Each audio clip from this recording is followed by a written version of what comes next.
I'm going to give you a 5-minute run-through of OneTrack. Hopefully by the end of the run-through you'll have a good idea of its features and capabilities. First off, I'm going to select a playlist I created a while ago for a pantomime we did locally. These playlists are usually created on your Mac or PC. I'm going to scroll down and select the Chase Music track. Okay, this is OneTrack's main view and where you'll carry out most of your editing. You can see our current track name, Chase Music, and below that the name of the next track. As we go through the demo, I'll cover the other elements. Let's start the track playing by hitting the play button down at the bottom. The timer starts counting down and the track starts playing. The timer can toggle between counting down and counting up. Just tap on it to switch.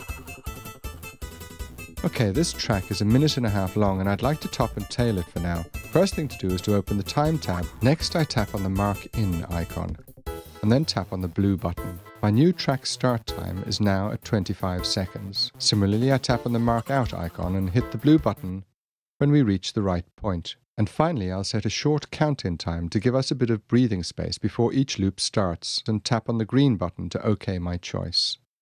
Now I'll just tap to close the Time tab. Before we start our track playing, I'll just rewind to the new start point.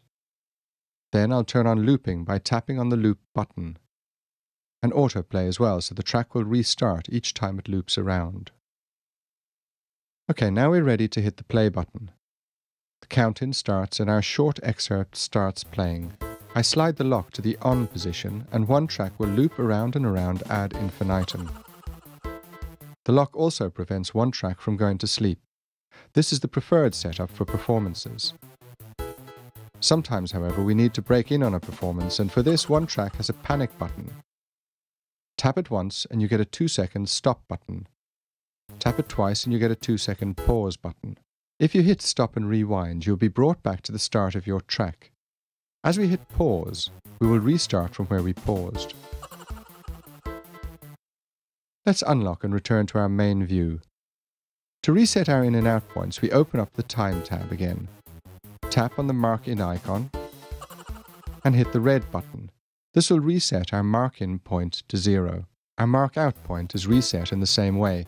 Just tap the red button and it's reset to its original value. Now just to vary things a bit, we'll reset our count in by scrolling to 0 and tapping the green button to say OK. And we might as well turn off the loop and autoplay buttons while we're at it. Okay, next up is the volume tab. So we tap on the little speaker icon and up it pops. Volume can be set independently for each track and these values are stored within OneTrack. In fact, all changes are stored within OneTrack, including adjustments to mark in and out points, as well as count-in times for each track, etc.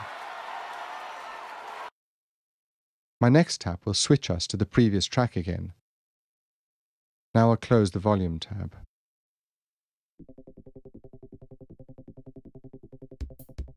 So let's take a look at the settings view now by tapping on the settings button. First up is a master volume slider. This allows us to set the overall volume for the device and provides the same function as the hardware volume controls on the side of your device. Next we have a tutorial button. The tutorial gives a brief overview of all the features of OneTrack.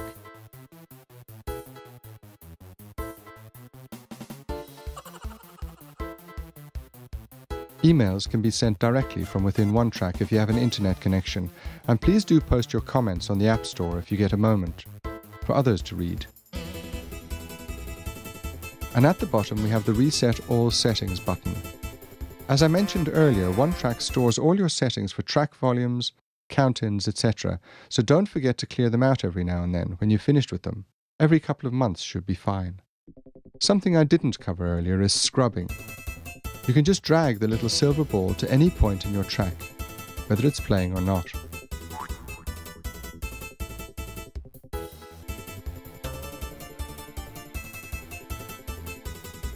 Maybe I need to start wrapping up now. Remember, whenever you're performing, put OneTrack in lock mode.